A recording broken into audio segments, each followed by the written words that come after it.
7:30 ng umaga noong Abril 2, 1971, nagsimula magtipon ang mga panauhin sa St. Ignatius Catholic Chapel. Ang misa ng baccalaureate na ginanap 8:00 ng umaga na pinangunahan ni Padre Moises R. Bustillo ay ang unang aktibidad sa araw ng pagtatapos. Ang mga kadeting magsisipagtapos na pinangunahan ni Baron Greg Hunasan na nakasuot ng full dress white ay nakaupo sa mga unahang bangko. Ang mga magulang at panauhin ay pumesto sa natitirang mga upuan. Ang iba ay tumayo sa may pasukan sa gilid. Si Vic Batak, pangulo ng Cadet Catholic Action Group, ang nagbasa ng epistola at ay lumuhod sa parte ng liturhiya ng Eucharistia. Nakayuko ang mga ulo habang binibigkas ng mga nagsasisipagtapos na senior ang cadet prayer. Patapos ng misa, ang pamilya ng yumaong General Vicente Lim, U.S. Military Academy 17, ay naglakad patungo sa altar. Si Ginang Lim, na may puting belo sa kanyang mamuting buhok, ang kumatawan sa pamilya. Apat na kadeting escort ang nakatayo sa kanyang tabi. Hawak ng isa ang bandehang naglalaman ng mga bigs o insignia ng ranggong second lieutenant. Tradisyonal ng pamilyang Lim ang mag-donate ng unang bigs sa mga nagtapos ng PMA. Binasbasan ito ng pari. 2 araw bago ang araw ng pagtatapos, ang ring hop ng 71 ay ginanap sa Jurado Hall, ginawang isang bulwagang panlipunan na may halerang mga mesa para sa 8. Sa bawat isa ay pinalimutian ng puting mantel na lino. Sa timog na bahagi sa harap ng nakataas na entablado ay may 10 talampakan taas na replika ng PMA 71 bull ring na nakapatong sa isang platapormang may 5 baitang. Eksaktong 8:00 ng gabi, naglakad ang PMA Superintendent na si Navy Captain Gregorio Lim patungo sa harap ng higanting bull ring. Ang klase ng 71, ang nakasuot ng full dress gray na may punting tsinturon at guantes ay nagmarcha patusok sa bulwagan sa hanay na taglilimahan bawat halera. Sa utos na huminto ni Greg Hunasan, ang magtatapos na klase ay tumindig ng tuwid bilang paggalang. Sina Greg, ang Baron Pangulo ng klase, at si Tito Legazpi, ang Vice Presidente, ay nagbigay ng alaala ng klase kay Captain Lim. Para sa taong iyon, nagkasundo ang klase na ang kanilang mga ina, hindi ang kanilang mga kasintahan, ang magsusuot ng kanilang mga bull ring sa kanilang mga palasingsingan. Ito ay isang angkop na kompromiso sa kanilang mga kasintahan. Gayunpaman, marami sa mga nagtapos ng klase 71 ay nakapagbigay na ng mga mini bull ring sa kanilang mga kasintahan sa isang informal na ring hop na ginanap noong Disyembre 1970 sa gusali ng SSS sa lungsod Quezon. Ang mini ring ay isang mas maliit na replika ng bull ring. Sa mismong ring hop, hinati ang nagtatapos na klase sa 2 grupo at pumila ang bawat grupo sa magkabilang panig ng replika. Sa kumpas ng tambon ng banda ng PMA, isa-isang tinawag ang bawat pangalan. Lamberto Siliona. Inihatid ni Bert ang kanyang ina, suot ng puting bestida, papunta sa mga hagdan ng mini stage kung saan nakatayo ang replika. Habang tumutugtog ang romantikong musika, pareho silang tumayo sa ilalim ng higanting bull ring habang hinubad ni Bert ang kanyang kanang guantes at sinuot ng kanyang ina ang bull ring sa kanyang daliri. Ang lalong nagpaganda sa okasyon ay ang katotohanang ang nagsuot nito sa kanyang daliri ay ang babaeng pinakamalapit sa kanyang puso. Si Purita Saldivar Francisco ay nagsuot ng isang napakagandang kumikinang na itim na terno sa ring hop. Ang kanyang anak na si Doy ay kailangang yumuko ng kaunti upang mabigyan niya siya ng halik matapos niyang maisuot ang singsing. Luha ang mga mata ng ina niya sa kaligayahan. Hindi siya nakatulog noong nakaraang gabi dahil sa kanyang pananabik. Parang walang hanggan ang paghihintay para sa hap, sabi niya. Sinuot ng ina ni Dick De Leon ang bull ring sa kanya. Sumunod si Joey Lalisan kasama ang kanyang ina, si Aurora. Ganon din ang ginawa ng ina ni Sok Brasal, si Leonor at Ed Ilona at ina niyang si Rosa Ilona. Sunod pa ang ibang 71. Ang cadet corps ay nagmarcha pabalik sa Reyes Hall pagkatapos ng baccalaureate mass. Ang mga graduating cadet ay tumakbo patungo sa barracks upang kunin ang kanilang mga espada at triple para sa graduation parade sa alas 10 ng umaga. Puno na ng mga bisita ang grandstand. Binigyan ang mga magulang ng berdeng laso upang ikabit sa kanilang kasuotan. Ang administrasyon ng PMA na pinamumunuan ni Navy Captain Lim ay nasa mga upuang nasa unahan kasama si Baguio City Mayor Luis Lardizabal. Impormasyon ng mga kadete ay naiiba sa karaniwang parada tuwing Sabado. Ang apat na kumpanya ay nakahanay ng magkakatabi. Ang mga opisyal na first class cadets ay umalis sa kanilang mga posisyon. Ang mga nasa ikalawang klase ang pumalit. Pagkatapos, ang mga senior ay bumuo ng tuwid na linya mula sa kaliwang bahagi ng Alpha Company hanggang sa kanang bahagi ng Delta Company. Sa harap ng grandstand, si Greg Hunasan ang papalabas na regimental commander at ang kanyang staff ay humarap sa papasok na baron at staff mula sa Class 72. Ibinigay ni Greg ang kanyang espada, ang simbolo ng pamumuno. Ang staff ni Greg, Hill, Browner, Domingo at Rivera ay nakahanay sa likuran niya. Solo putos niya sa kanyang staff. Ang lima sa kanila ay pumuno sa gitna ng mahabang hanay na sadyang iniwang bakante para sa kanila. Humarap sila pabalik. Sa utos ni Greg, ang nag-iisang mahabang kulay abong hanay ng 108 na mga graduating cadets ay buong pagmamalaking nagmarcha pasulong patungo sa grandstand. Nagmarcha sila ang sabay-sabay sa isang ritmo.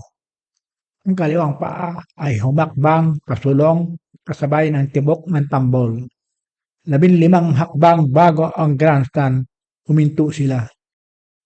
Mga ginang at ginoo, ang Philippine Military Academy Class of 1971. Anunsyo ng tagapagpakilala. Tumayo ang mga magulang upang parangalan sila. Sumabog ang dumadagundong na palakpakan. Inalis ng mga senior cadet ang kanilang mga sako at yumuko. Sa hudyat, sabay-sabay silang humarap ng diretso sa harap ng Cadet Corps Minus. Nasa masin! Utos ng bagong itinalagang baron ng klase na 72.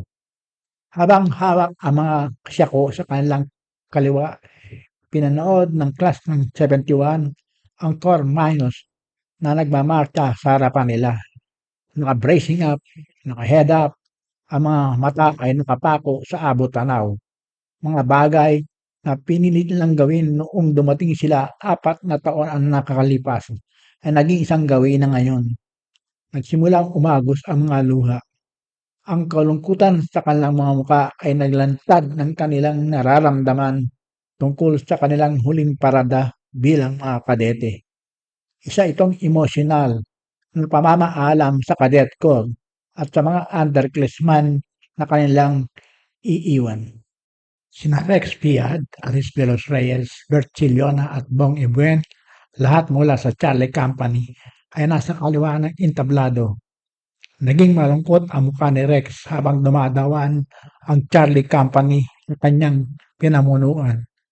Para sa Delta Company, si Jose Ayap ay nakaramdam ng nostalgia. Ang platoon na kanyang pinamunuan na nanalo sa Interplatoon Close Order Drill ay naging malaking bahagi na niya.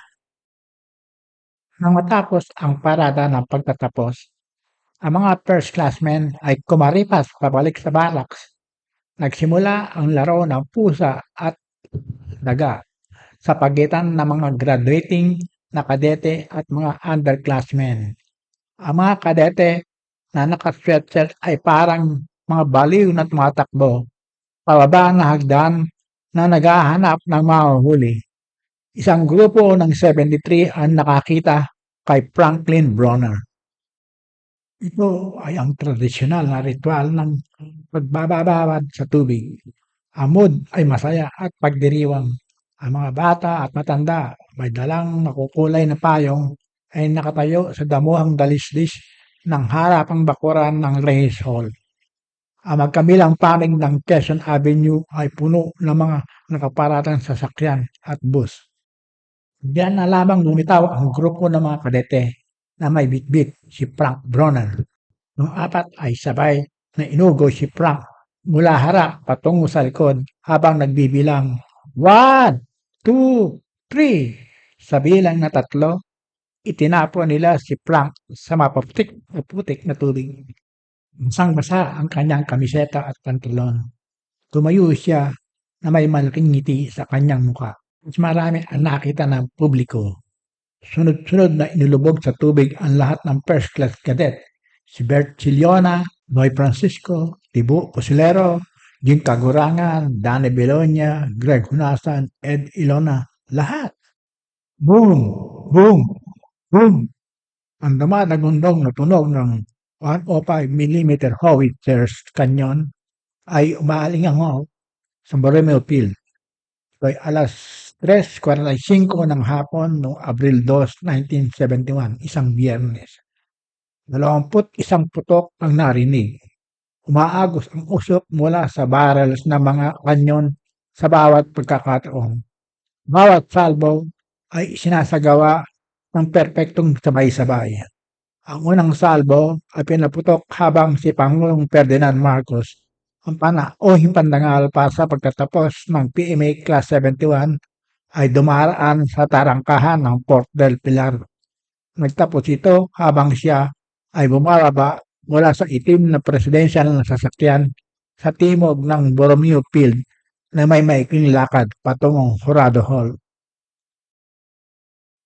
Ang 76 na commencement exercise ng PMA ay magsisimula na sa loob ng Jurado Hall.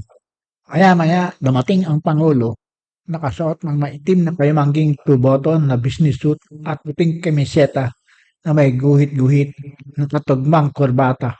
Umakyat siya sa mababang plataforma sa kanan. Mabilis na sumunod at pumwesto sa kaliwang plataforma ang 20 araw pa lamang na PMA Superintendent na si Navy Captain Gregorio Lim. Nagsimula ang mga parangal sa pagdating. Pagkatapos ng mga parangal sa pagdating, mabilis na naglakad ang Pangulo patungo sa Jurado Hall. Kasunod ang iba pang mga panauhing VIP. Sa loob ng Jurado Hall, ang mga graduating cadet ay nakaupo sa mga hanay na mga upuang kahoy. Sila ay naka-full dress white na uniforme na may sinturon, guantes at mga sombrerong pang-dress. Nakaupo na sa loob ng 30 minutos, marami ang inaantok. May ilan na nakapikit ang kanilang mga mata. Nakatungo ang kanilang mga ulo. Ang 2 gabing pagpaparty na umabot lampas hating gabi ay unti-unting nagpaparamdam ng pagod sa kanila. Ang entablado ng Jurado Hall ay pinalamutian ng mga puting kurtina na umaabot mula sa itaas. Ang selyo ng PMA ay nasa gitna. Isang makitid na pulang kurtina na may dilaw na gilid ang nagpalamuti sa itaas na gilid ang entablado. Sa kaliwa nito ay ang matawat ng akademya. Sa likod nito ay isang maliit na mesa na may maayos na nakasalansang mga diploma. Sa gilid nito ay isang podium ng tagapagsalita. Si Oka Martinez bilang valedictorian ay nakaupo sa unang upuan. Si Aris ay nasa pangalawang upuan mula sa kanan sa harapang hanay. Magtatapos siyang salutatorian tulad ng pagiging salutatorian niya noong high school. Nakuha rin niya ang pinakamataas na marka sa matematika na nagkaloob sa kanya ng plaque mula sa Deputy Chief of Staff AAP. Bago ang PMA, kumukuha siya ng BS Math sa UP. Sa Rasal ay umuko pa sa upuang bilang 3 dahil nagtapos siya bilang ikatlo sa klase. Tatanggapin niya ang plaque ng Philippine Navy para sa pinakamataas na marka sa larangan ng natural na agham. Bukod sa kanyang mga magulang, isang tiyuhin, isang tiyahin at 3 pinsan ang dumalo sa seremonya. Kaupo sa ika-25 na upuan si Dick De Leon. Iniisip niya ang kanyang ama na nagbigay inspirasyon sa kanya upang pumasok sa PMA. Mula sa kanya, natutunan at napahalagahan ni Dick ang kahalagahan ng paglilingkod sa bayan at pagmamahal sa bansa na nakatulong sa paghubog ng kanyang filosofiya sa buhay. Si Reverend Father Leo Benecchi, ang direktor ng paaralan ng Benmalay Catholic School kung saan siya nag-aral, kasama ang ilan sa kanyang mga pinagmamalaking guro, ay dumating sakay ng isang minibus. Lahat sila ay sabik na makita ang minamahal na anak ng Benmalay Catholic School na magtatapos. Habang pumasok ang prosesyon ng pagtatapos, tumayo ang buong graduating class habang tinutugtog ng banta ng PMA ang marcha ng pagtatapos. Ang lahat ng mga mata ay nakatuon sa mga VIP. Presidente Ferdinand Edelin Marcos, Secretary of National Defense Juan Ponce Enrile, at Chief of Staff AFP General Manuel T. Yan. Naroon din si Navy Captain Gregorio Lim, Superintendent ng PMA, Colonel Vicente Jimenez, ang Dean ng Corps of Professors at Hepe ng Academic Group, Lieutenant Colonel Jose B. Simbrano, pansamantalang Commandant ng mga kadete, at Major Diogracia Galia, Sekretaryo ng Academic Group. Ang pinakatangkok sa mga aktibidad ng pagtatapos ay ang talumpati ni Pangulong Marcos sa kanyang karaniwang kausahayan sa pagsasalita. Mariin niyang kinastigo ang sabwatan sa pagitan ng mga komunista at ng mga oligarko na pinagsasama ang kanilang mga puwersa upang pabagsakin ang republika. Si Oscar Martinez, na nakaupo sa unang upuan, ay gusto lamang namnamin ang sandali. Pinamunuan niya ang kumpanyang Alpha sa pagkapanalo sa Horado Cup, simbolo ng kausayan sa palakasan, pati na rin sa parangal para sa kausayan sa akademiko. Kitang-kita sa kwelyo ng kanyang uniforme ang isang nag-iisang bituin, ang simbolo ng isang natatanging kadete sa akademya. Siya ang nag-iisang starman ng klase na nakuha niya noong senior year. Walang kamalay sa nangyayari. Hindi niya narinig si Major Deogracias Galia, ang kalihim ng akademiko na tinatawag ang kanyang pangalan, Oscar Martinez. Nararamdaman ni Oka ang bagyang siko na pagdampi ni Aris. Humakbang siya patungo sa entablado. Ang kanyang saludo sa superintendent ng PMA ay ginantian. Iniabot sa kanya ang diplomas may lasong pinalamutian na nagkakalob sa kanya ng degree na Bachelor of Science. Iniunat ni Oka ang kanyang kaliwang kamay upang tanggapin ang diploma. Nanguna si Oka sa klase 71 sa pangkalahatang pagganap. Ibinigay sa kanya ni Pangulong Marcos ang pinaka-asam-asam na presidential saber para sa pagiging valedictorian. Tumanggap din siya ng plaque mula sa Philippine Constabulary, plaque mula sa Philippine Air Force, at plaque mula sa AFP Supply Center dahil sa pagtatapos na may pinakamataas na marka sa Social Sciences, Mechanics, at Humanities. Ang pag-upo ay ayon sa pagkakasunod-sunod ng ranggo batay sa karangalan. kaya si Aris ang sumunod na tinawag. Ginawaran siya ng sovereign ng kalim ng tanggulang pambansa, ang mismong kalim ng depensa, Juan Ponce Enrile. Ang mga sumunod na pangalan na tinawag ay kumpleto sa nangungunang 10 nagtapos na nakaranggo ayon sa pagkakasunod-sunod: Soc Brasal, Moses Millena, Antonio Duran, Rolando de Gracia, Vic Parat, Jose Ayap, Rex Pian, at Cicero Castellano. Nagbigay si Greg Hunasan ng mabilis na saludo kay Captain Lim habang tinatanggap niya ang kanyang diploma. Ito ang hudyat para kay AFP Chief of Staff General Manuel Tian na tumayo at ibigay sa kanya ang Chief of Staff Saber para sa kanyang pagtatapos bilang unang kapitan ng Cadet Corps. Ang mga natira ay tumanggap din ng kanilang mga diploma.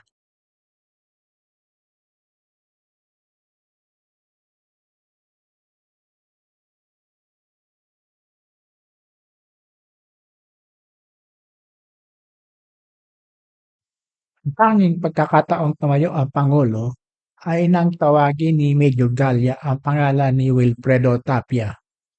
Tumayo rin ang iba pang VIP sa entablado at ang mga manonood. Iginawad kay Willie ang Bachelor of Science degree pagkamatay niya. Binawian siya ng buhay dahil sa leukemia eksaktong 1 buwan bago ang graduation. Ang nagdadalang hating ina na nakaitim ang tumanggap ng diploma sa halip na si Willie. Inalalayan siya ni Reggie Regalado, ang commander ng Bravo Company. Umiiyak na siya nang lapitan siya ng Pangulo upang bigyan ng matatag na pakikipagkamay. Halatang apektado, inalo siya ng Pangulo. Ang pananumpa ay formal na katibayan sa kanilang katayuan bilang mga opisyal. Habang nakataas ang kanilang kanang kamay, ang mga bagong nagtapos ay nanumpa na itaguyod at ipagtanggol ang konstitusyon, magtaglay ng tunay na pananampalataya at katapatan dito, sumunod sa mga batas, mga legal na utos at mga dekretong ipinapahayag ng mga nararapat na itatag na otoridad, at tapat na gampanan sa abot na aking kakayanan ang mga tungkulin ng katungkulan o posisyong aking papasukin, at nakusa kong aakuin ang obligasyon ipinapataw ng aking panunumpa sa katungkulan ng walang lihim na pag-aalinlangan o layuning umiwas. Kaya't tulungan nawa ako ng Diyos. Sumigaw si Greg. Hep hep!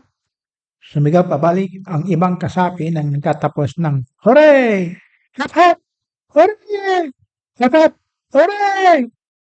Pagkatapos ng katlong hep hep hooray, sabay-sabay na inihagis ng klase ang kanilang mga sombrero sa ere. Mahigit sa 100 kulay abo na kap ang lumipad. Ang mga tao, kabilang ang mga bata, ay nagkakagulo mula sa lahat ng direksyon upang kunin ang mga magkakasalubong na sombrero. Sino mang makasalon ng sombrero ay maaaring sa kanya na yon. Natapos ang formal na seremonya ng graduation week. Hindi na sila mga kadete, kundi mga bagong hinirang na second lieutenant o ensign.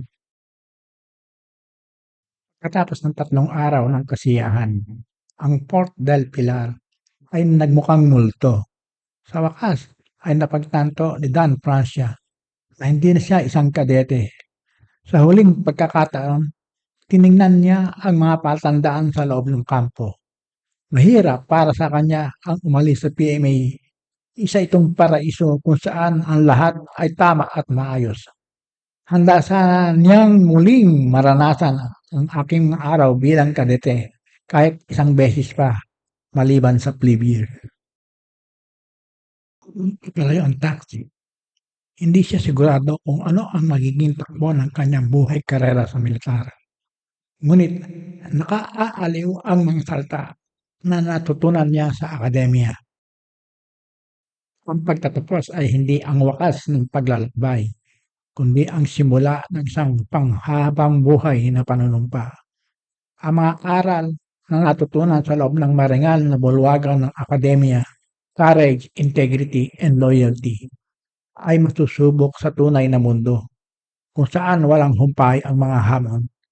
Gayunpaman, sa mga sandaling iyon ay masisilayan ang tunay na sukatan ng isang nagtapos ng PMA, hindi sa ranggong kanilang suot, kundi sa mga buhay na kanilang naabot at sa bansang kanilang pinoprotektahan.